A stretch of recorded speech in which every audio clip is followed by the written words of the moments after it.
గుప్పెడంత మనసు సీరియల్ ఎండింగ్కి వచ్చేసిందే. శుభం కార్డు పడనుందే. నాకెందుకు అలానే అనిపిస్తుంది, మీకు అలానే అనిపించింటే కామెంట్ చేయండి. ఈరోజు వసుంధరాని మన రాజు కిడ్నాప్ చేశాడు, పెళ్లి చేసుకోవాలనుకుంటా ఉంటాడు.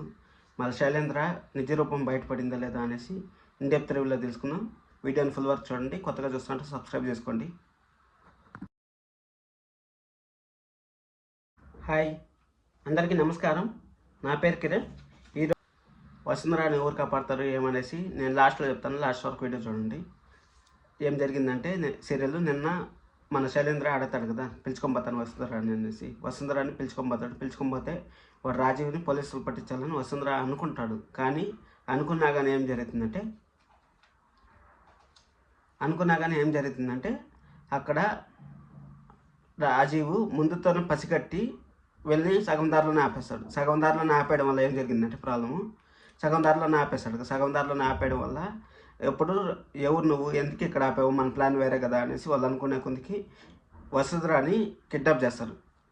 వసుంధరాని కిడ్నాప్ చేసి మత్తుమంది ఇంతకుముందు కూడా మత్తుమంది పెడతారు కదా, అదేవిధంగా మత్తుమంది పెట్టి కిడ్నాప్ చేసేసి నువ్వు వెళ్ళు బ్రో నేను రాను అనేసి శైలేంద్ర తప్పించుకొని వాళ్ళని శైలేంద్ర వసుంధరాని కాపాడాలి అనేసి అనుకుంటారు. ఈరోజు కొంచెం పాజిటివ్గా అనిపించారు శైలేంద్ర కాపాడాలనుకుంటాడు, కానీ కాపాడలేకపోతాడు. ఎందుకు కాపాడలేకపోతాడు అంటే గన్ను చూపిస్తాడు. భయ్యా ఈ విధంగా నువ్వు గన్ను చూపిస్తావు, ఏమైనా న్యాయమా నీకు అనేసి అంటే నా ప్రయత్నాలు నేను ఉండాలి కదా భయ్య, ఒకవేళ నన్ను ఇరికిచ్చేస్తే నేనేం చేసేది, మన ప్లాన్ అన్న లీక్ అయిపోయి నేను ప్రాబ్లంలో పడితే ఏం చేసేది అనేసి అడుగుతాడు. అడిగినప్పుడు ఏం జరుగుతుందంటే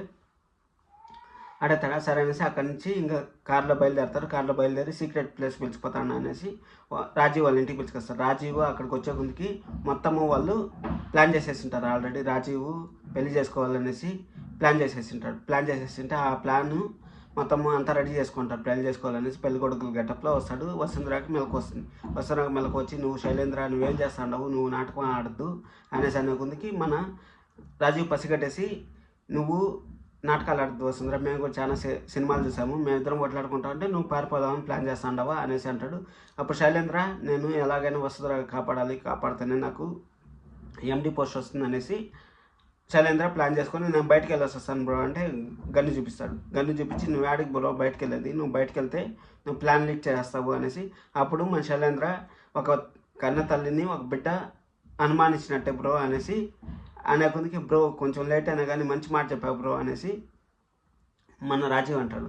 ఇప్పుడు వసుంధరాని ఎవరు కాపాడతారు, ఎక్కడ కాపాడతారు అనేసి ఇప్పుడు వీళ్ళని చూపిస్తారు. ఎవరిని, మన మహిధర్ గారిని చూపిస్తారు. మహిధర్ గారు ఏదో ప్లాన్ చేశారంట.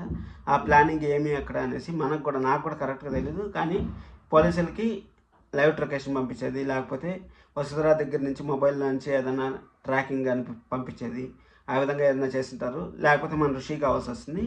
ఎందుకు నేను శుభం కార్డు అనేసి మీకు చెప్పానంటే ఆల్రెడీ ఇప్పుడు శైలేంద్ర చెడ్డోడని తెలిసిపోయింది. రాజీవ్ దొరికిపోయిన తర్వాత ఇంకా మనం బయటకు వచ్చేస్తే మన తండ్రి తెలిసిపోతుంది. తెలిసిపోయిన తర్వాత మన ఋషి వచ్చినా రాకపోయినా ఋషి అక్కడ ఉన్నాడు, పలానా ఉన్నాడు అనేసి ఒక నిమిషంతో కూడా క్లోజ్ చేసేయచ్చు. అందుకోసం అనేసి నాకు తెలిసి ఇంకో 15-20 రోజుల్లో కూడా సీరియల్ ముగిసిపోవచ్చు, ఏమైనా జరగచ్చు. అందుకనే నేను ఇన్స్టాగ్రామ్ లింక్ ఇస్తాను, ఇన్స్టాగ్రామ్లో మీరు ఫాలో అయిపోండి. అలాగే మెసేజ్ చేయండి, మీకు డౌట్ ఉంటే నేను అక్కడికి వచ్చి క్లియర్ చేస్తాను. అన్ని యూట్యూబ్లో చెప్పేది కుదరదు కదా, దానికోసం అనేసి చెప్తాను. సరే అనేసి అక్కడి నుంచి ఇంకా 2 ఆప్షన్లు ఉన్నాయి. ఒకటి ఋషి అన్న వచ్చి కాపాడాలి, లేకపోతే మన మహేంద్ర గారు ఏదో ట్రాక్ చేసిండాలి, లేకపోతే పోలీసులు కానీ చెప్పిండాలి. 3 ఆప్షన్లో ఏదో ఒకటి జరుగుతుంది. ఇంతసేపు మీరు వీడియో చూసారంటే నచ్చిందని అనుకుంటున్నాను. ఇలాంటి జెన్యున్ కంటెంట్ మళ్ళీ చూడాలనుకుంటే మన ఛానల్ వెంటనే సబ్స్క్రైబ్ చేసుకోండి. అలాగే లైక్ చేసి వీడియో చూడండి. Thank you so much. This is Kiran signing off.